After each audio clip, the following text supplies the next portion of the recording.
Hey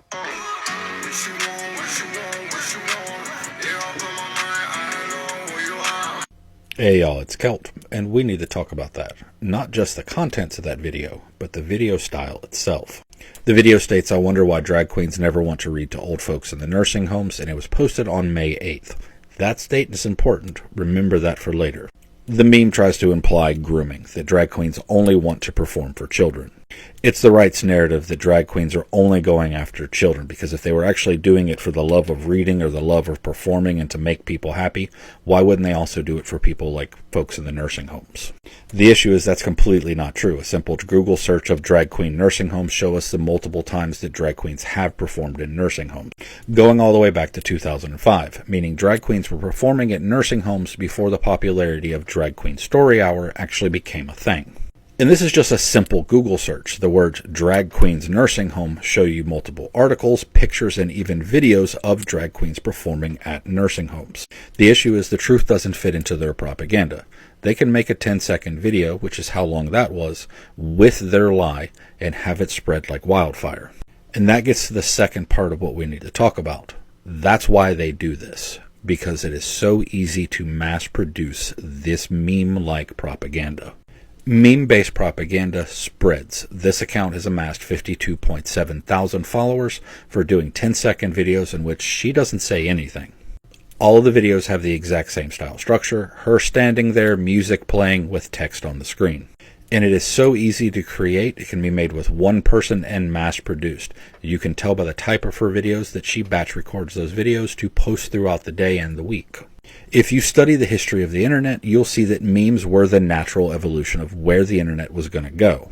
Since the very beginning, the internet has centered around two main types of content. Large bulk content, such as user manuals, videos, and knowledge repositories, and small, easily consumable content that can be seen, downloaded, and spread rapidly with using very little data. Humans like small, easily digestible bits of information, something that we can see, consume, store, and reference later. Because of this, meme culture was a natural evolution of our communication style, especially with electronic communication. The issue is conservatives and far-right propagandists have adopted meme culture at a level not seen in any other group. And we can thank Richard Spencer for that. Richard Spencer is one of the founders of the modern alt-right movement. He helped start the alt-right movement by founding a zine referred to as the Alternative Right.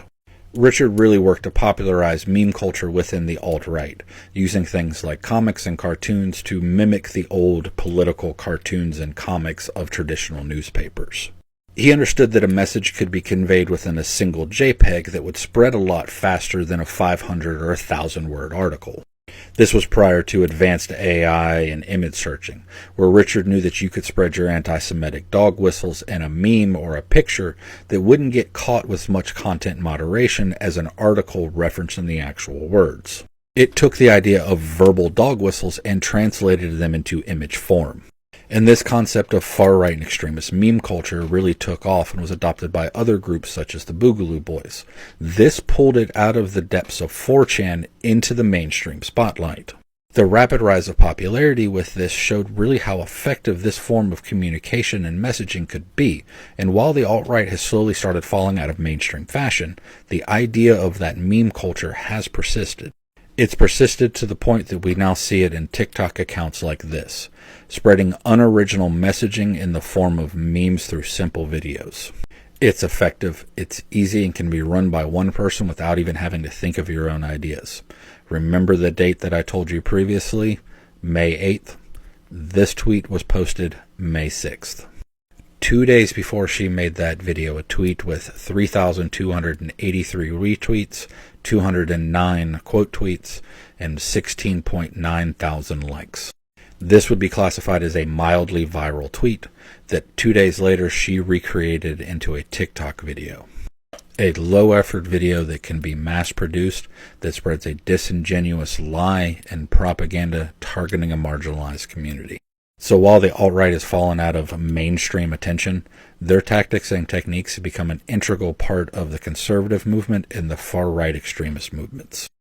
And tactics like this are why next Thanksgiving you're going to hear Grandpa or that one uncle ask, why do drag queens not read at nursing homes?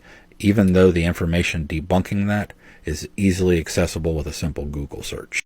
That is how easy it is to spread lies and disinformation, and why it is so important that every time we encounter it, we call it out. But as always, stay safe, stay vigilant. I love you all.